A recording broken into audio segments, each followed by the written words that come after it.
Balita mula sa Vatican City, isa ng ganap na santo at pinakauna mula sa millennial generation, si Carlo Acutis.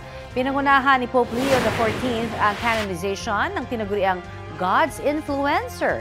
Sarap yan ng libo-libong Katoliko kabilang ang ilang Pinoy.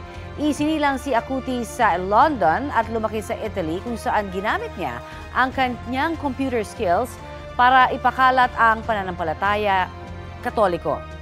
Namatay po si Acutis noong 2006 sa edad na 15 dahil sa leukemia. Nakilala naman dahil sa pagtulong sa mga nangangailangan ang isa pang hinirang na santo na si Saint Pier Giorgio Frassati. Nasawi si Frassati dahil sa polio noong 1925.